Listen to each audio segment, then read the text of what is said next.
Herkese merhaba, ben Zemişiz Blog'dan Simay. Bu aralar mahallede inşaat ve onunla birlikte gelen ve beyninize böyle çivi gibi çakılan tak tuk sesleri sürekli devam ettiği için biraz zor zaman buldum video çekmeye ama sonunda Eylül ve Ekim günlük turuyla karşınızdayım. Herkes bana hala günlüğüne ne yazıyorsun, bu kadar bu sayfaları nelerle dolduruyorsun diye sormaya devam ediyor. O yüzden ben de fırsat buldukça size göstermek istiyorum. Bu elimde gördüğünüz Galen Leather'ın Everyday Book'u.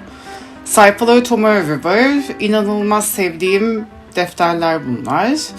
Eylül'le başlayalım. Gördüğünüz gibi ilk başta klasik tracker'larımla başlıyorum. Burada okuduğum kitaplar var. Burada izlediklerimi yazdım. Sonrasında sağlıkla ilgili notlarıma geçiyorum. Ve bir de tabii sağ tarafta anılar sayfam var. Herhangi bir yerde gördüğüm, bu gerçekten beni anlatıyor dediğim şeyleri de yazdım buraya. Arkadaşımın doğum gününden resimleri koydum. Elif'le birlikte ilk podcastimiz yayınlanmıştı, onu koydum. İlk kitap YouTube videomu koydum ve tabii ki Harry Styles'ın turnesi devam ettiği için bolca onun resmi var.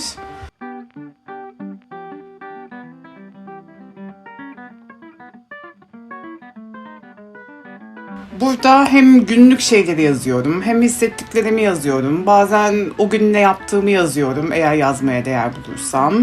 Bu co-star'lara zaten hiçbir şey yazmasam bile her gün mutlaka deftere yazmaya çalışıyorum. Her ay Susan Miller'ı da takip edip onu da yazıyorum. Çünkü artık bir umut olarak astrolojiye bıraktık kendimizi, yapacak hiçbir şey yok.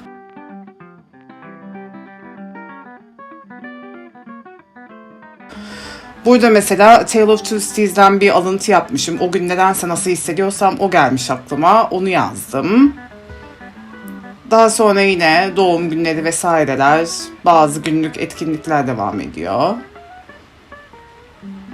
Kitaplardan altını çizdiğim yerleri de ben deftere geçiriyorum. Basılı kitapsa genelde sayfa numaralarını yazıyorum ama e-kitap okuduğum zaman böyle bir fırsat olmadığı için sayfa numaralarını yazmadan geçiriyorum buraya. Ve bizim büyük challenge'ını yapmaya başladığımdan beri de okuduğum kitapların içinde geçen kitapları da ayrı not alıyorum. Ama burada bir de not düşmüşüm. Bu kitapları okumayacağım büyük bir ihtimalle diye. Yine gördüğünüz gibi arada co-starlarla birlikte neler yaptım, ne yaptım. Bunu da YouTube'da birinde görmüştüm. Aylık böyle nasıl geçti, bir sonraki ay neler yapacağım tarzı ama onu hiçbir zaman yapmayacağım büyük bir ihtimalle. Arkadaşlarımdan aldığım kartlar vesaire olursa onları da genelde günlüğümün içine yapıştırıyorum. Bazen böyle başlıklar atıyorum özel günlerde, özellikle meşgul olduğum zaman ya da delirdiğim zaman. Mürekkepli kalem testlerini de bu günlüğün içine yapıyorum. Burada yine co-starlar devam ediyor. Mesela 2 tanesi peş peşe gelmiş gördüğünüz gibi. Dediğim gibi hiçbir şey yazamazsam oturup onları yazıyorum. Sırf o gün kağıdı kalemi elime almış ve günlük tutmuş olmak için. Burada yine kitap alıntıları devam ediyor.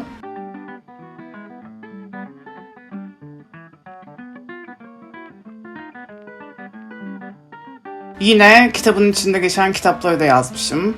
Yarın öbür gün lazım olur diye.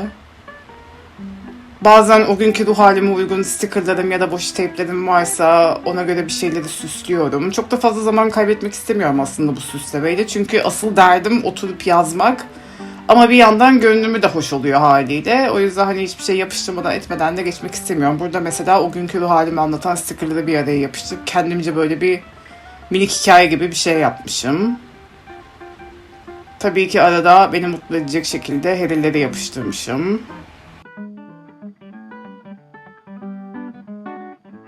Burada Onion Skin Journal'ım geldiğinde içinden çıkanları buraya yapıştırdım. Bunda da Joan Didion'ın In Bed diye migrenin nasıl bir şey olduğunu anlatan bir makalesi var. Eylül ve Ekim ayı benim için böyle anksiyete ve migren ayı gibi bir şey oldu her ikisi de. O yüzden mesela onu dönüp okudum tekrar ve buraya da geçirdim. Tekrar bakınca hatırlayayım, tekrar aklımda kalsın diye.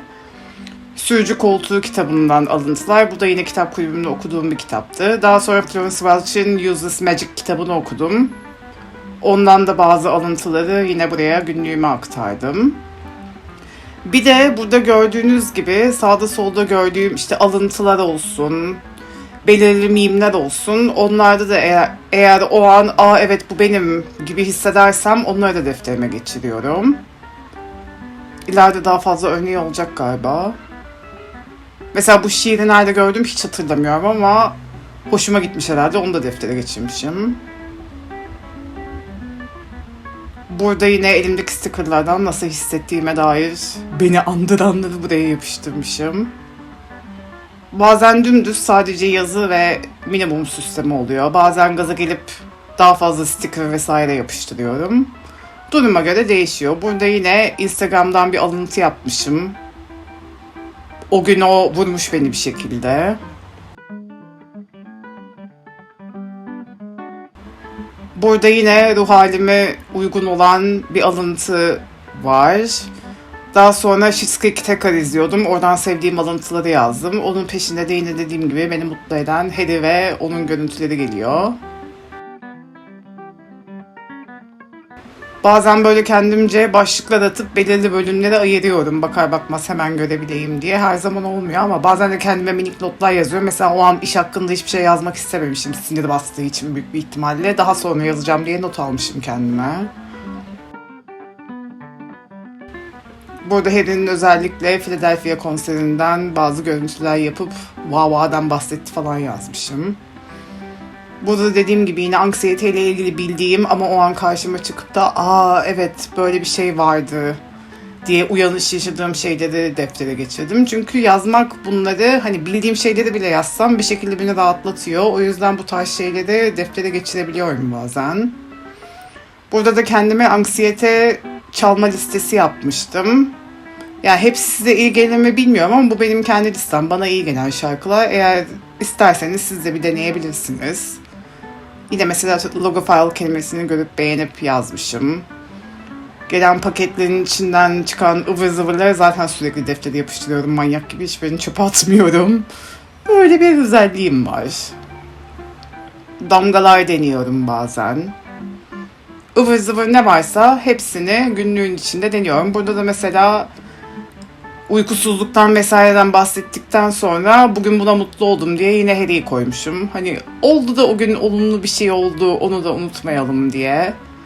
O an artık ne iyi geliyorsa o tarz şeylere de yer vermeye çalışıyorum. Hayata dair güncellemeler diye bir başlığım var. Onu çok sık kullanıyorum. Burada Neil Gaiman'dan bir alıntıyı koymuşum. Bunu başka bir defterin içinden koparmıştım.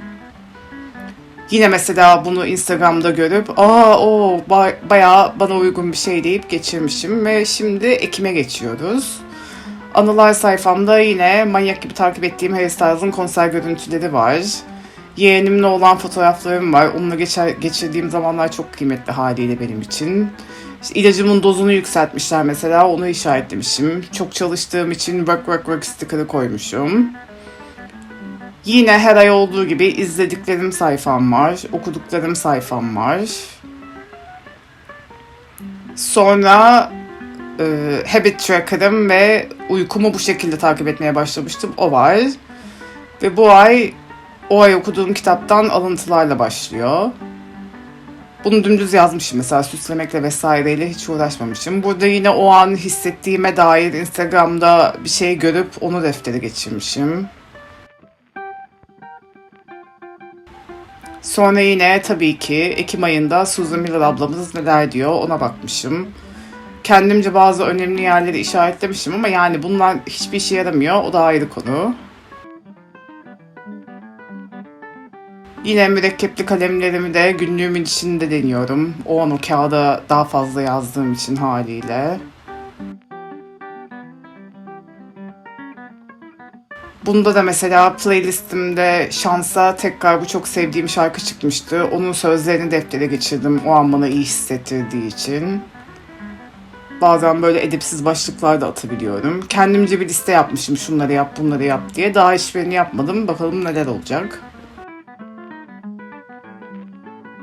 Daha sonra yine burada mesela uzun uzun Harry Styles'dan ve onun turnesinden bahsetmişim. Bu da yine kendimi iyi hissettirdiği için.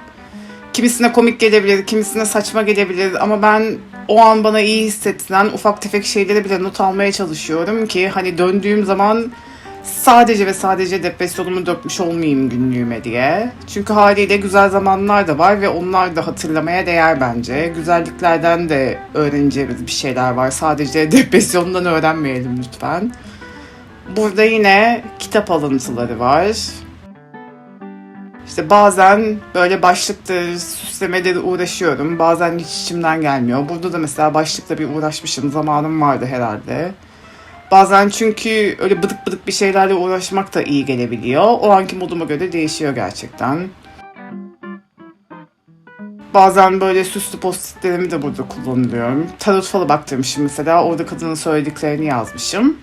Ve bu defter Virginia Woolf'un kendine ait bir oda kitabından alıntılarla bitiyor.